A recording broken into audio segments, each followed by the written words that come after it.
What is up, everybody? Spirit vs. Zobot. Back at it again with Until Dawn. How y'all doing? Yee.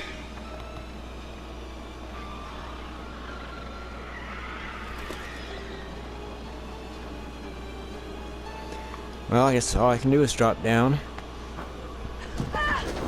Of course.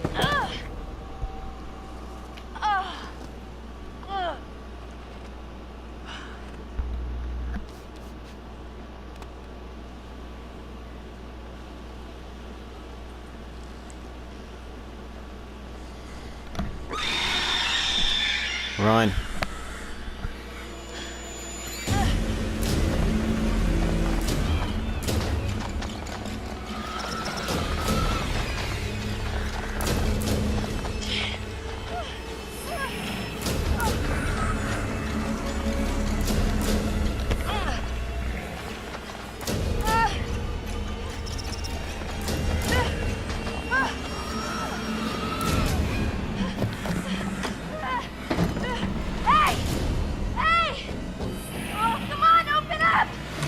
Don't get Sam. Let me in.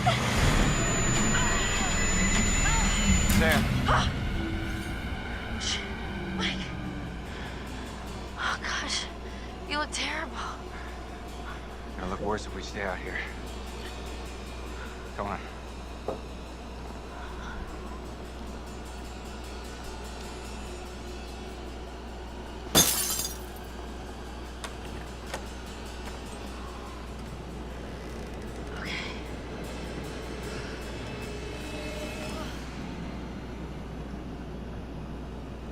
Mike, what happened to Josh?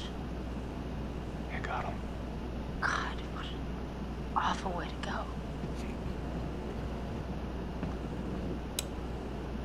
Not good. What do you think we should do? We should check the basement. Might be someone left down there.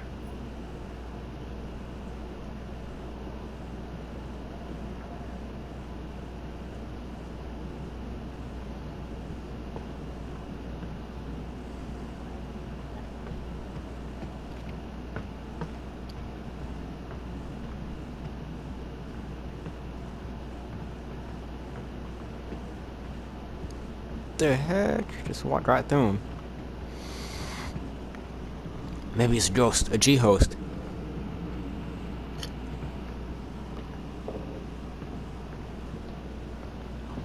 How do you rate our chances of survival? I'm trying not to think about it. Yeah.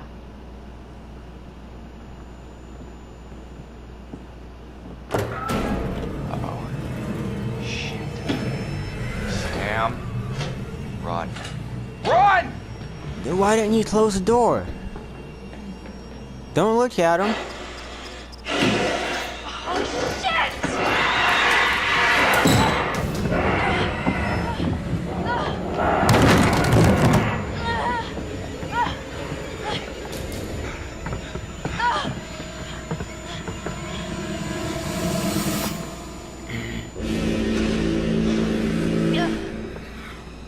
Don't move.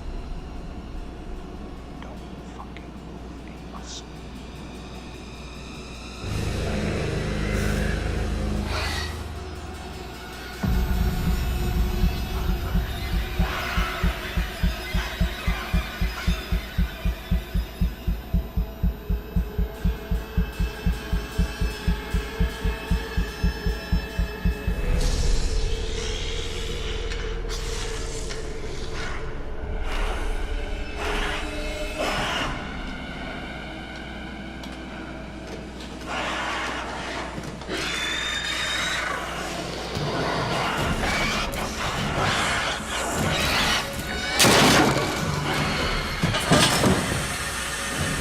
Shit.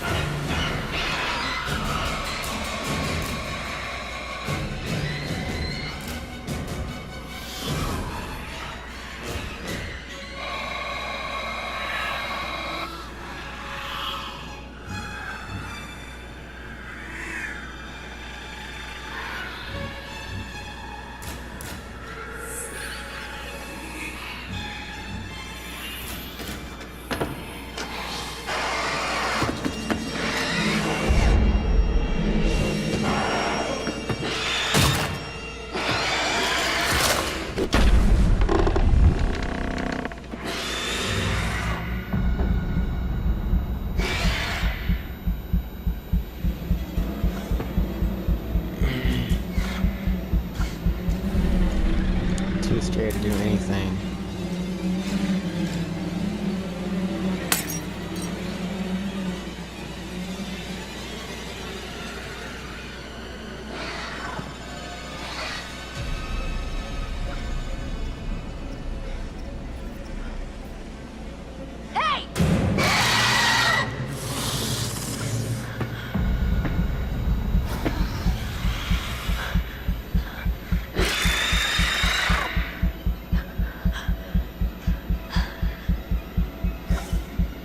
So ugly.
Fuck that, dude.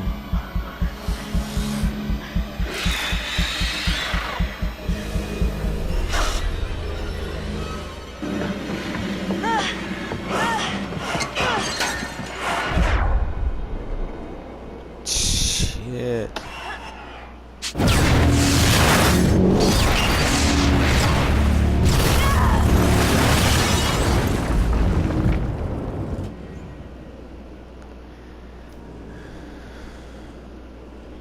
Sam escaped, Mike escaped, Ashley died in the mine. Emily was shot by Mike. Tris died before making it back to the lodge.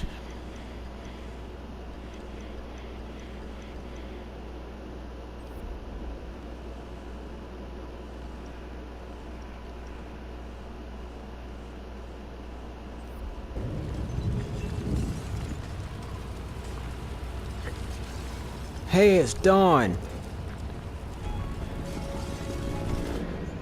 Status update.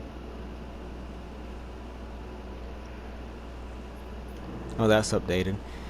The Wendigo in the mine had an identical butterfly tattoo. The Wendigo in the mine also had a tattoo of a butterfly on its right shoulder. The Wendigo in the mine had an identical butterfly tattoo. Hannah's tattoo is identical to the tattoo that the Wendigo in the mine had. Update looks like a partially transformed Wendigo.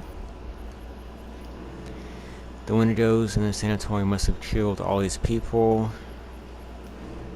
Looked like the restrained miner was turned into a Wendigo. The Wendigos must have overrun the sanatorium. Brad's body was never found. This was when the Wendigos chased up in the sanatorium.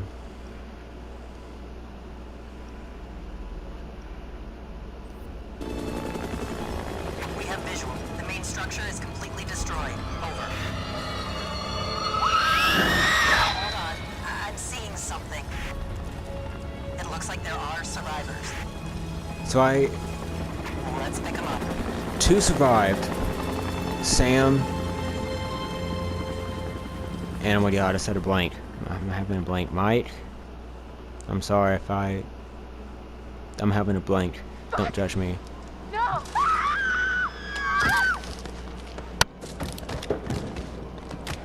Whoa.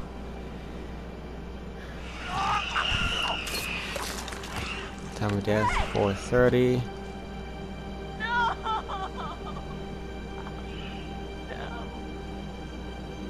Chris was the first to die. Then to Ashley at 5:25. Oh no, Emily at 4:50.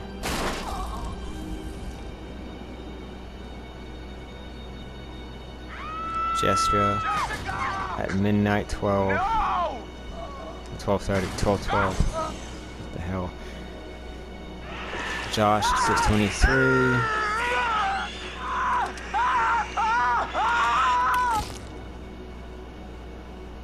I was right there, and I could have done something. I tried to do something. It wasn't good enough. He was out of his fucking mind. He wanted to hurt us. Okay? And I thought he was the one who attacked Jess. I thought we were close. After his sister's disappeared, he'd come and talk to me. He said I was the only one who understood him. I thought we had a connection. If you need someone to talk to, I'm fine. sometimes, after a traumatic experience, I said I'm fine. She was shot. What? She was what? Is she okay? We recovered her body with a gunshot wound to the head. No. No, it doesn't make any sense. It was somebody else. It had to be. This wasn't fast enough. It was so close, man. If I had just been just a little faster, I could have saved her. I could have saved her. So it's my fault. And the reason Jess is dead. Is there something you want to tell us? No.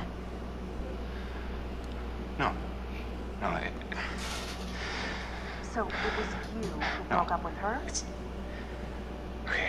Okay. You can understand. These things, they were confused. And the circumstances were not normal. You had a fight. You were angry. No. Yes, but no. Okay, it wasn't like that. What was it like, Michael? She was infected. Okay? And we thought she'd turn into one. So,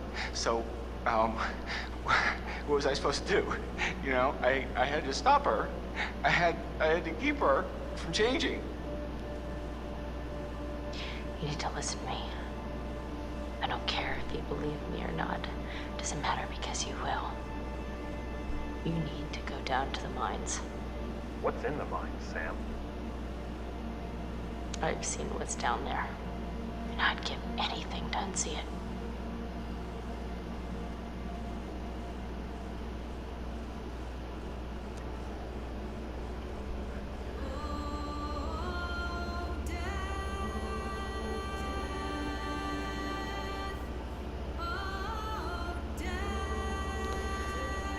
Well, guys, I hope you all have liked this series, or this game, as much as I have. It's messed up, it's freaky, but I enjoyed it. I hope y'all have too.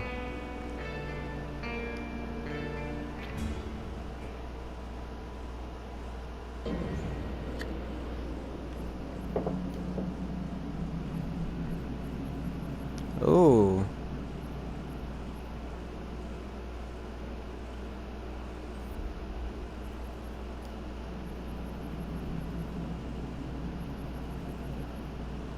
Alright, let's view these. Meet the cast.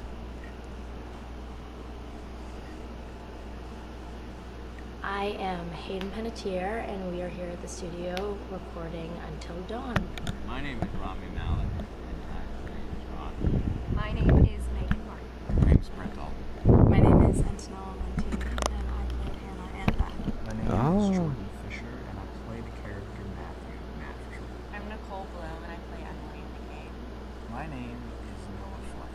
I am Galadriel Steinman, and I play Ashley. So Until Dawn is the story of 8 teenagers who revisit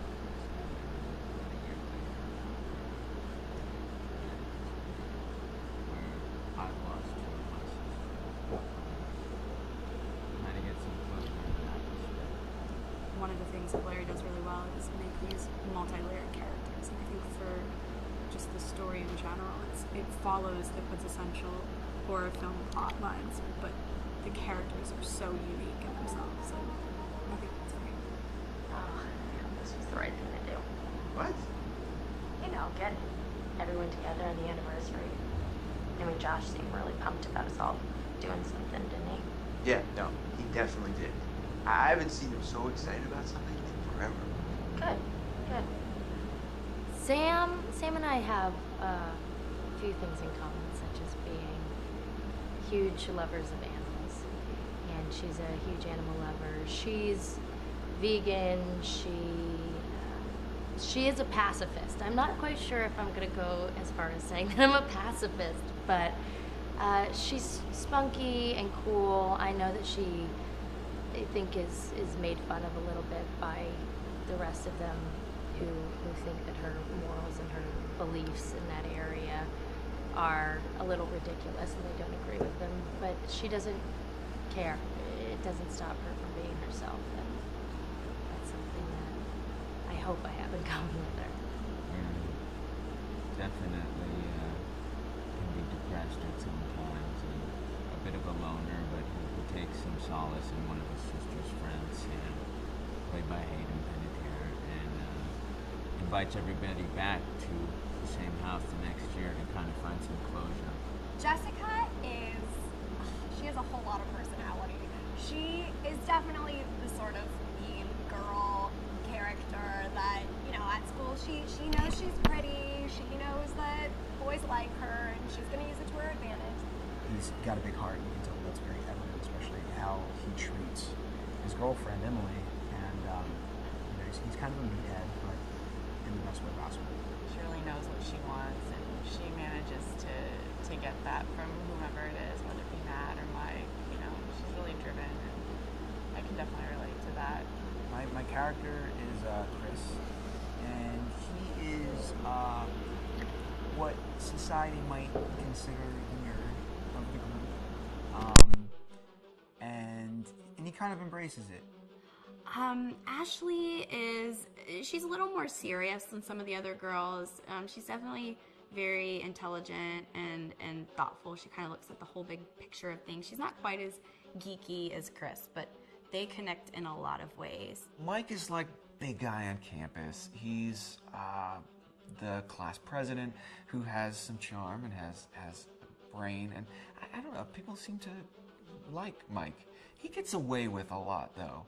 He can be kind of jerky. The fact that he really just kind of wants everyone to be happy, and he's a people pleaser, and that's I can definitely attest to being, you know, that guy. I'm always the friend that wants everybody to be happy and wants everybody to be taken care of, and that's definitely Matt. But also, like, this character is just so fun. I rarely get to play the bitch, and so it was really fun to do that. The spirit of things, seriously, what's wrong with you? I'm just trying to lighten the mood, Em. Don't be like that. Like what? The way you're being. You always get like this. I just think this is just the coolest thing to be a part of, and I just think it's going to take the world by storm. I really do. I think this genre is the wave of the future, and I think that once people see the potential behind it, of getting to interact with the drama that you're witnessing unfold in such a realistic way, that this is how entertainment's going to be from now on.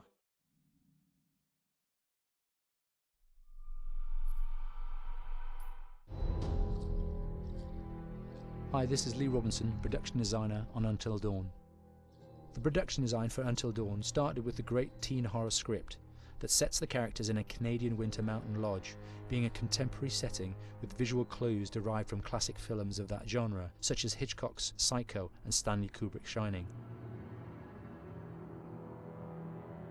The storyboards are vital to the production design, as it allows the designer to understand the scale of the environments to be made and the detail that would be seen to create the atmosphere of a horror. This took us into concepts that took these storyboards further, visualizing the world through the color palette, the lighting, tone, and the mood, and developing key locations such as the lodge, the cable car stations, the forests themselves, the wilderness. As you can see, the environment and atmospheres change quite a bit from warm and inviting to cold and threatening. The Millionaire's Mountain Lodge was a key example. It was designed to be made from nearby stone and timber, embedding it into the landscape, with a contrasting and contemporary interior needing to be opulent and extravagant. We created dark and claustrophobic corridors with ominous and large open spaces, almost cathedral-like in size, and with huge structures to silhouette and dwarf the characters within, providing a labyrinth to explore and wander. Each character was developed with a strong visual identity in mind, with contrasting colours, tones and silhouettes to identify them, each to have their own texture, pattern and shape, so that when they were lined up you could always identify them. The costume designs allowed a range of clothes that would suit them for the cold winter weather, but also have an element of style and individualism, so that the audience could look at them and relate, recognising themselves within them. A lady would like to cuddle up with her man by a nice cozy fire bathed in atmospheric mood lighting. Right. It'll get plenty toasty once we're rubbing up against each other. Mike. Yeah. Fire and mood lighting. Yes. Working with the lighting artists, we really brought the look and feel of the world together, and this required a thorough understanding of the visual language of teen horror. A key scene was where all the characters emerge out of the rear of the lodge chasing Hannah. A contrast is evident straight away from the exterior wilderness to the warmth of the lodge. The attention to character lighting here is through the bounce and rim lighting, accented colours and composition, creating characters that come from the dark into the light and back again with an emotional effect. Guys, there's someone outside. What the hell? Hannah! What's going on? Where's my sister going? It's fine. She just can't take a joke. It was just a prank, Han.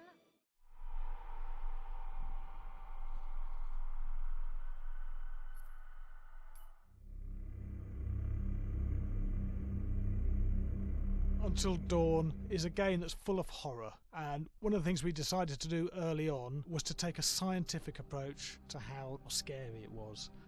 So we did experiments on people and we measured their responses to the game. We've created a test area. It's as close to a home setup as we can get it. We've recruited ordinary people to play the game and we've left them to play it on their own. You're turning the light off.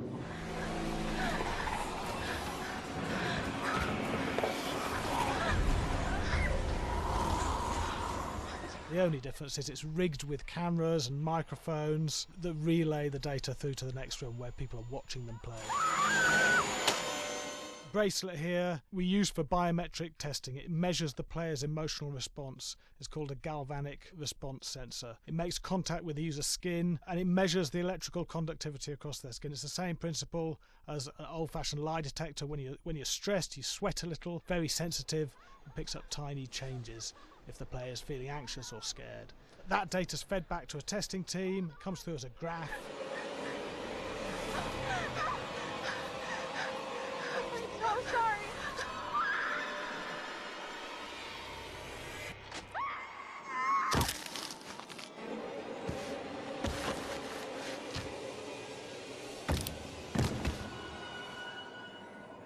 There's no point testing one or two people, you have to test a lot of people. Hey, watch your step. When we have a scare that's consistently has a measurable emotional response, then we knew it was good. If it didn't have that, it goes back to the team for improvement. The data doesn't tell us what's wrong with the scare, it only tells us if it's working or not. Wait, okay, so you hear that too, right? Josh. Here we have a chapter relatively early in the game. Weirdly regular. Nothing regular about it. We have to create tension and anxiety in the player so they are ready to receive the scare.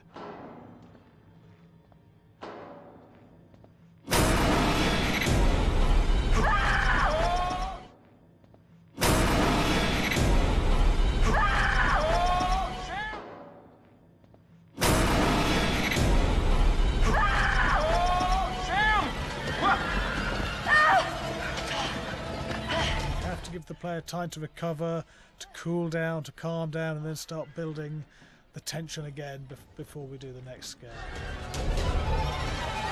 Hey. What? Hey. What the hell? Ooh, you just got mugged.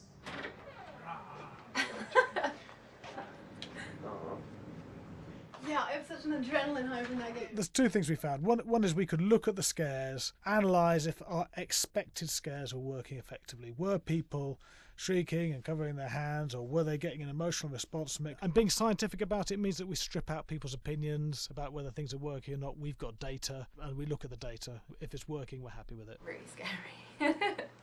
Bit scared and wanting to get away.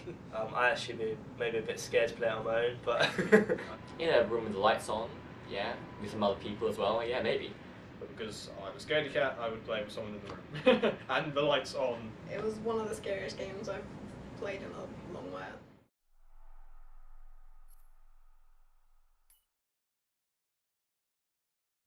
Hi, Larry. Hey, Graham. Hi, my name is Graham Resnick. I'm a filmmaker, writer, director, sound designer, and I started working with Larry Fessenden about 10, 15 years ago through my friend Ty West, who I grew up with, and have done a lot of sound design with on his films. And he was producing Ty's films at the time, and Ty introduced me to Larry. Larry produced my first feature, and we've written together on several projects. My name is Larry Fessenden. I'm a filmmaker. I run Glass Eye Pix, which is an independent production company out of New York. We make indie movies, a lot of scary movies as well.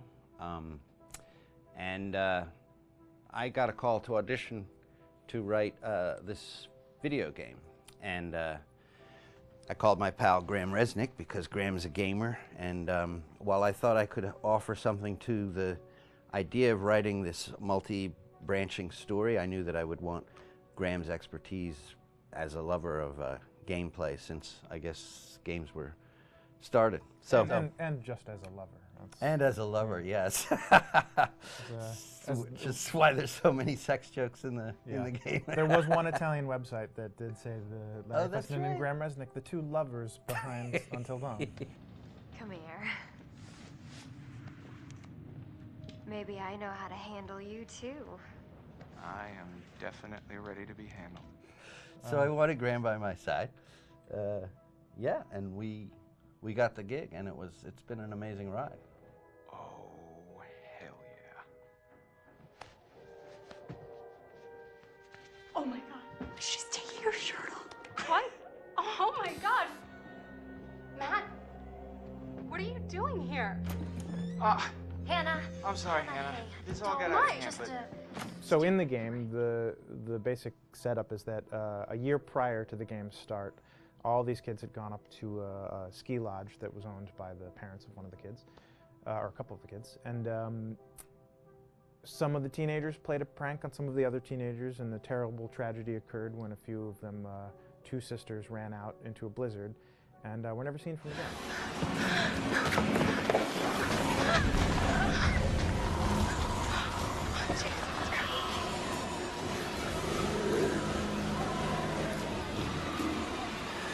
So now, a year later, this is kind of torn apart, this group of friends. They've gone through some trials and tribulations in the past year. The brother of the two girls has had a lot of psychological issues, and to kind of help him cope and help them all get over it, they all returned to the lodge a year later, back up on the mountain.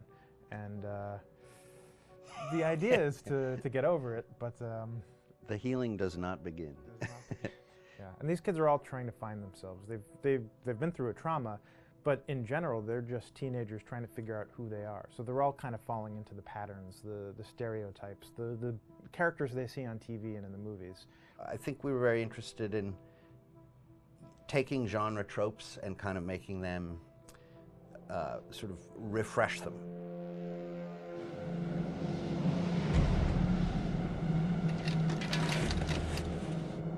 Hey, did you see that? Dad said it'd just be us this weekend. We're familiar with how slasher movies work. Most people have seen some horror movies, and we have established notions and preconceptions about the roles of the players in horror movies and how they talk and how they get killed and how they have sex. And to bring you into the game that way and then subvert a lot of those expectations was kind of our goal. They're haunted by some incident that happened in their past, which I think you pretty much figure out that that's going to have a role in their interaction. Yeah, so I think what was fun was we take some sort of stock characters and we try to give them some shape, but at least at the beginning they're recognizable in the way of groups of friends. There's, you know, the jock and the bitchy girl and the rivalries between everyone. And oh my gosh, and really fun characters too. Like we just had so much fun living in the minds of these characters through writing the script. What do you think? Jesus! You know, it was fun. I think we were looking to get that kind of banter that you see both in movies, but also that you absolutely have with friends, and sort of those inside jokes. And of course, as writers and as friends ourselves, we sort of developed little tracks, and we try to give the characters that kind of vibe.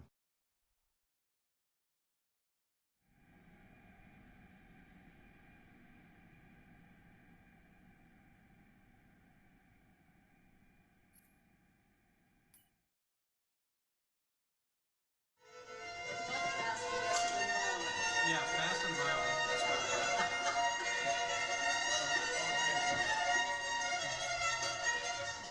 All right, from the top.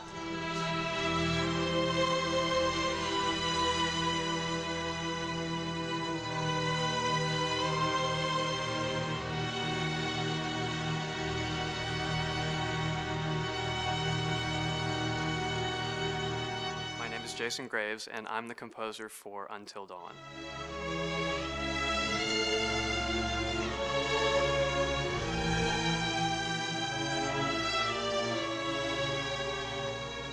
I've been involved with Until Dawn for about a year now. Originally, I was contacted by Barney Pratt, the audio director. I think that had something to do with my lineage of horror games, and hopefully not the fact that my last name is Graves, although a lot of people seem to associate my name with scary music.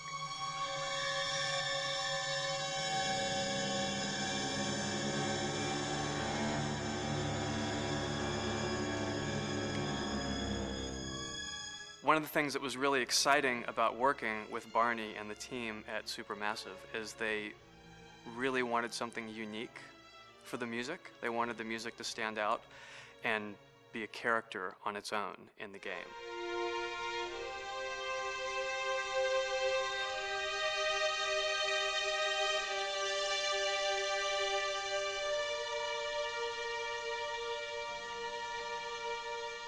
When I'm first starting on a new score, and it doesn't matter if it's film, television, or games, I always end up going to the main theme. Sometimes the developer or producer isn't even necessarily interested in the main theme at the beginning. I just want to do it for myself, because for me, the main theme is the identity of the game. It establishes the mood, the atmosphere, and the character of the music, and how it's going to be playing in the background.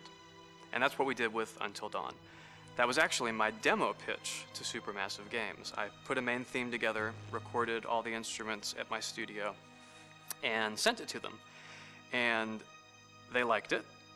We actually ended up recording that exact theme, all the instruments and everything, live here at Ocean Way, probably 9 months ago. And that's what we've been using in all the demos for the game, and that's the final version of the theme that is the main theme that you'll hear on the menus and in some key pieces of gameplay.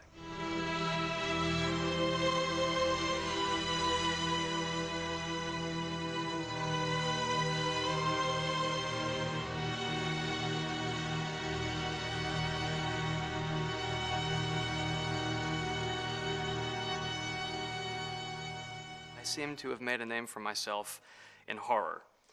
And there's something about scary music, I think it's maybe the lack of rules. The biggest rule in scary music is there are no rules, so you can do anything you want, and actually, if you end up doing things that don't feel like they would work out together, they kind of clash, and it ends up being even more effective for scary music.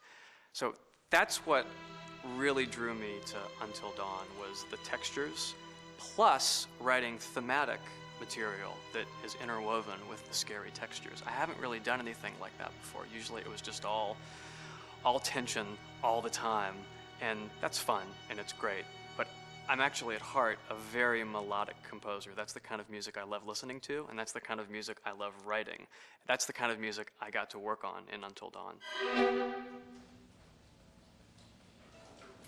nice. Same thing.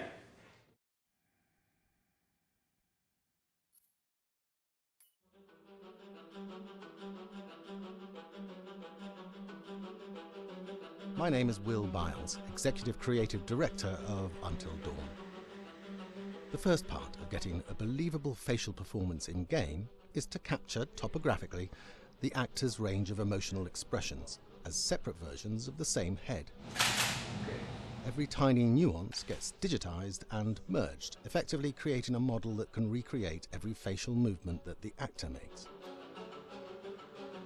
Once the topography has been recorded, the actor's performance itself can be captured by using a predetermined set of marker points drawn precisely on the face and a high-def helmet cam, wirelessly linked to capture devices. The camera is the small box where it looks like the microphone should be. Outro Sam.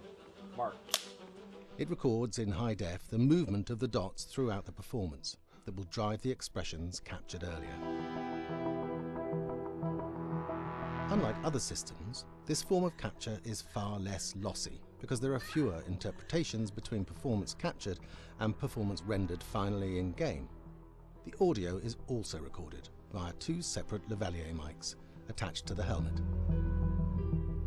It takes a while for the actors to acclimatize to carrying around the recording devices and the helmet cams, but very soon the shoot becomes similar to any other effects shoot or a green screen shoot.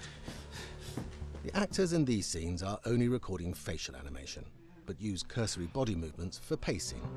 Wait, and maybe we should all stick together and find everybody and make sure that we're all okay, so... 1-1, the year before the prank. Take 2, Mark. Other than the other actors, they have to use their imagination for everything and everywhere that they are supposed to be seeing and feeling. Idiot! So dumb! From a hot midday studio in Los Angeles to a freezing midnight mountain in British Columbia.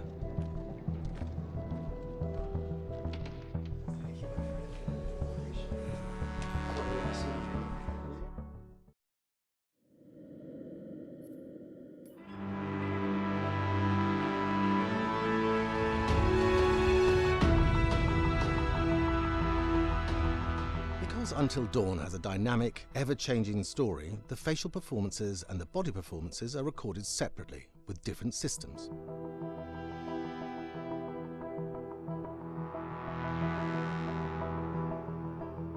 With the body capture, we use reflective bead suits and an infrared camera matrix system that drives the CG bone hierarchies in our character models. These performances cover everything from character locomotion, scene-specific performances and stunt work, most of which was recorded at studios in Pinewood and Shepperton, near London. Hannah! Hello? Combining all the elements seamlessly in the final game becomes a formidable editing and logistical task. Every variation, both physical and emotional, must be combined in these multi-edits. Scaffolding props have to stand in for the sets, because the hundreds of infrared cameras have to be able to see all of the reflective beads on the actor.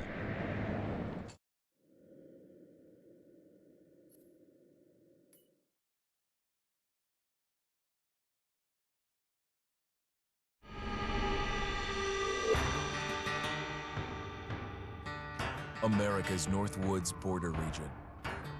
Within this land of 10,000 lakes and miles of dense timber, a hideous creature is believed to lurk.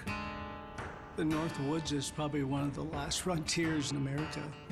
There's still a lot of places in this area that hasn't been set foot by man. Monsters and mysteries exist here because it is remote. Up in the Northwoods, winters are long. In times of biting cold and isolation, a devouring monster is believed to come forth. It's terrorized native people for generations. Growing up, I was told, like, don't go outside, the Wendigo will get you.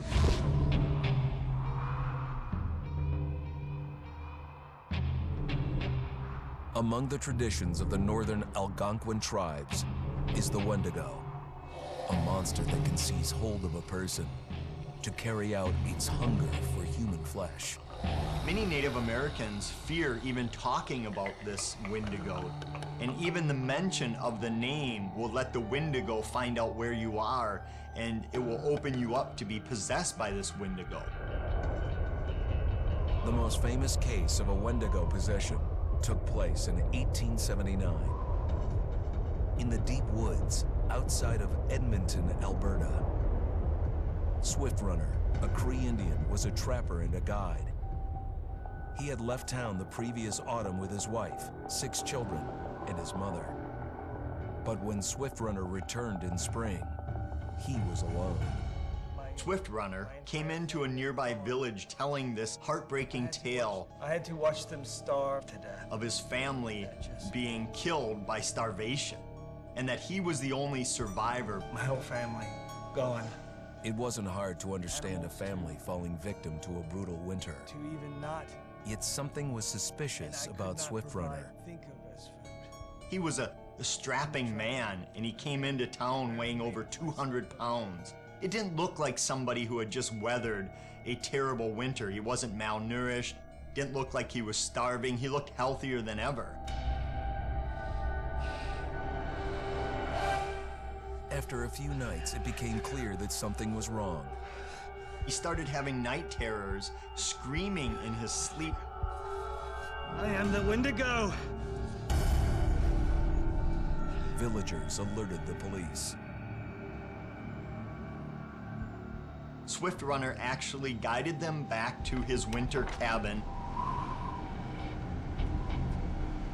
When they got there, that's when they saw the true horror.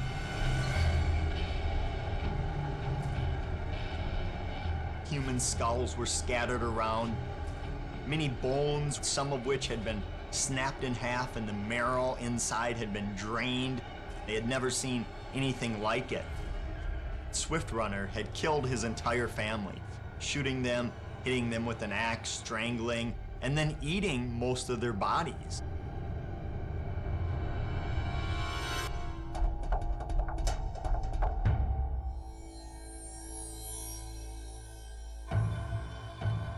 Right up until the moment the noose was on his neck, Swift Runner swore the evil spirit of the Wendigo had possessed him and twisted him into a cannibal killer.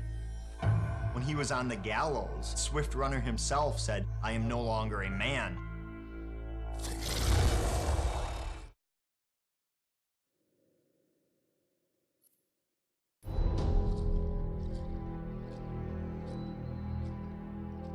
Just move over there. Go on, move. Let me say what I came to say. I'm here to tell you what you're up against being back on this mountain. You should never have returned. I don't know why you did after what happened last year. You mean with Hannah and Beth? Yeah, how could you know without being involved? I don't take kindly to you kids coming up here to my mountain. Your mountain. The mountain don't belong to me, it's true.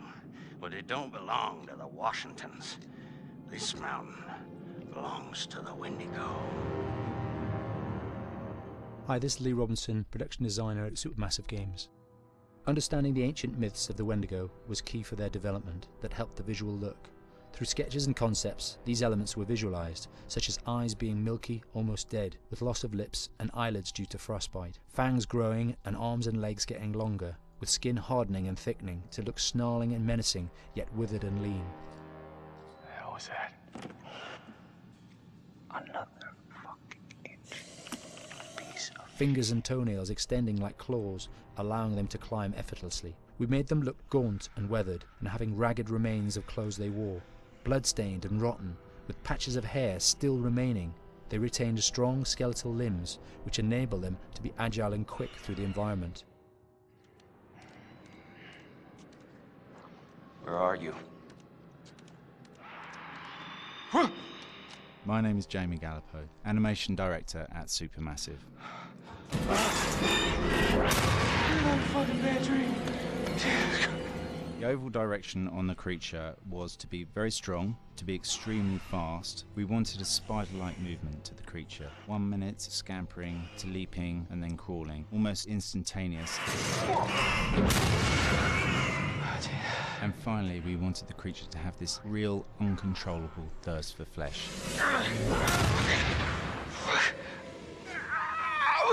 From a sound design perspective, the Wendigo is a real challenge. For the main vocalizations of the Wendigo, we used our own vocalizations, various different animals from the exotic to the farmyard, various plugins and processes to gel these sounds together and keep a human resonance behind that voice, telling the backstory of the Wendigo.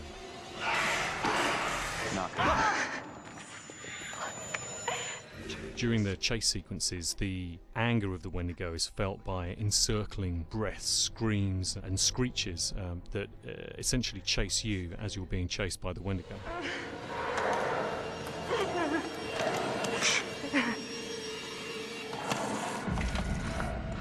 We would layer them up in a multitude of layers, sometimes 15, 20 sounds playing at the same time, to build up the vocalizations for this fearsome creature which is always in attack mode, hyperactive and chasing you throughout the game.